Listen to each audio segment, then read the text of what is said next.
The Nexa P-51 Mustang is an electric or gas option 1580 millimeter wingspan bird. Constructed primarily from balsa wood and covered with fuel-resistant covering, this ARF requires assembly and installation of your choice of servos, power system, and includes fully functional flaps, fiberglass cowl, painted pilot, and other scale details. Two options now available at Motion RC: the Voodoo, which is a highly modified North American P-51 Mustang that was the 2013, 2014, and 2016 Unlimited Class Championship of the Reno Air Races, and Dago Red, another North American P-51 Mustang that was restored as a competitive air racer by Frank Taylor in 1981. The Dago Red holds several world records, including the airspeed record in its class of 517 miles per hour, set in 1983.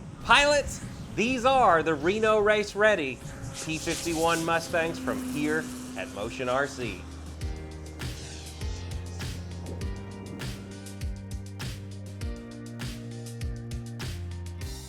Pilots, I'm your product specialist, Wesley, and today is an exciting video for me because we are checking out two of my new favorite aircraft in the Nexa line of model aircraft. These planes have been out for a little bit, but we're finally getting some nice video for you, and I've had a chance to fly both of them and put them together now, and I have to say these are some of my favorite in the line of the Nexa aircraft now. Now, as far as how these aircraft differ from each other, they're actually exactly the same out of the box, but you get two different schemes to choose from, so if you and a buddy want to be able to race these aircraft, you now can. But when I was assembling them, I did actually make some differences in these aircraft. Now, the Voodoo is 100% built with all the recommended parts right off the product page here at Motion RC, whereas the Dago, I used a lot of parts that I already had laying around from older models. So the landing gear are out of a free-wing aircraft, the ESC is out of an old aircraft of mine. I did use the same motor in both aircraft and the same prop though. And speaking of those propellers up on the front of these aircraft, we now have a full range of Admiral gas or electric powered wood propellers available directly from here at Motion RC. These are going to pair perfectly with these aircraft when you're assembling them, so definitely check those out here at motionrc.com. The other change you're going to notice on both aircraft is they come with a yellow spinner, and I just personally chose to use a black spinner in both aircraft when I was doing it, but when you get yours out of the box, it is going to come with yellow spinners for both aircraft. If you want to do like I did and just paint them, you can easily do that. Now, assembly of both aircraft is very straightforward. I actually did these off camera for the most part, but if you go back and check out any of our previous Nexa aircraft builds, it's using the same techniques as normal. You do need to glue your tail on. You need to install your own servos, which is really easy. These already come pocketed. They have pull strings in them to make it easier to put them together and take them apart. Speaking of the servos, on the Dago Red, I actually used free-wing 23-gram Metal Gear servos all the way around on that aircraft. I've done that on several of these Nexa aircraft so far. It actually works out really well. They're pretty cost effective. Now, for somebody that wants to use a better quality servo, we do have the high-tech versions also available here at Motion RC, and they are linked on the product page of this aircraft when you're getting it. The Voodoo is done with those, and like I said, the Dago is done with the free-wing servos. The cool thing about any balsa ARF, once again, when you're putting it together, it's up to you, the customer, what you actually decide to use in the aircraft. And I like to show you that that's possible here on this table. I was able to use both the recommended parts and, like I said, just some of the stuff around the shop. And as you build more of these aircraft, you're going to be able to learn to be a little more comfortable in picking the right stuff for these aircraft. But at first, just go off of those recommended product pages. They've been tried and true in these aircraft. Speaking of the power system, our recommended power system for this aircraft is the GP10 Admiral motor with an 85 amp ESC and a 13.8 propeller.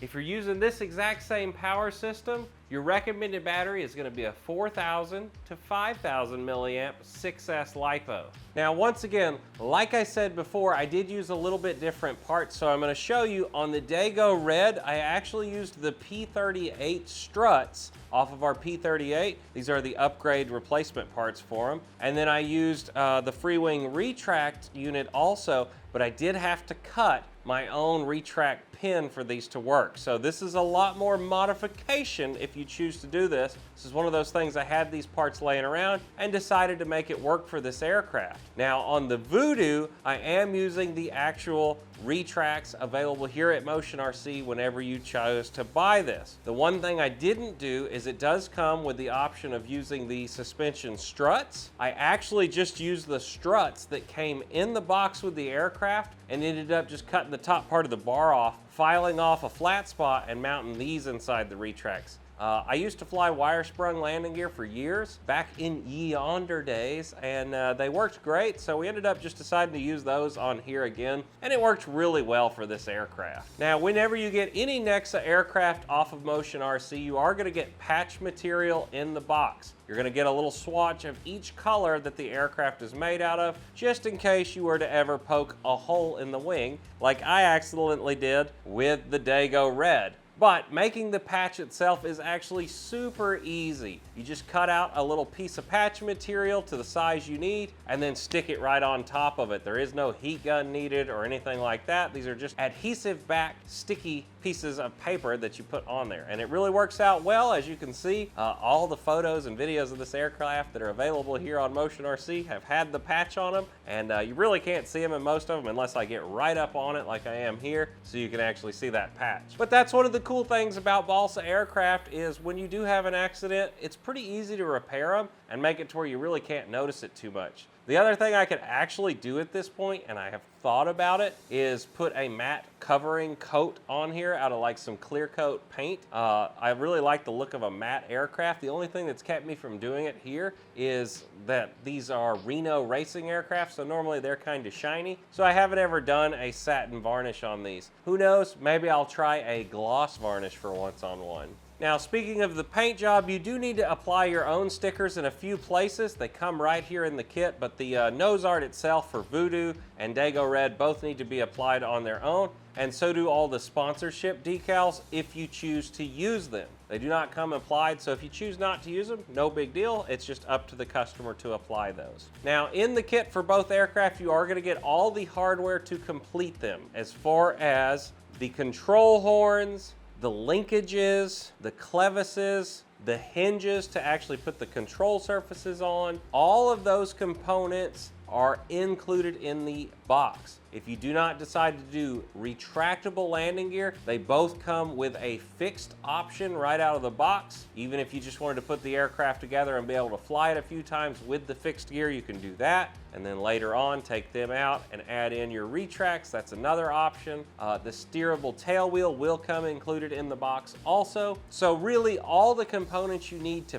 finish these aircraft are included. Now, a little side note on the scale detail, I actually really like the pilot that came included in this aircraft in both options. Now, something I really like is how they're attaching the canopy to the aircraft. Instead of these being glued on, you'll notice that these have screws around the canopy. This way, if you need to get inside and adjust your pilot, maybe he comes unglued, or you wanted to go in and do some more detailing to your cockpit, you can actually just unscrew these screws and get in there and service that canopy.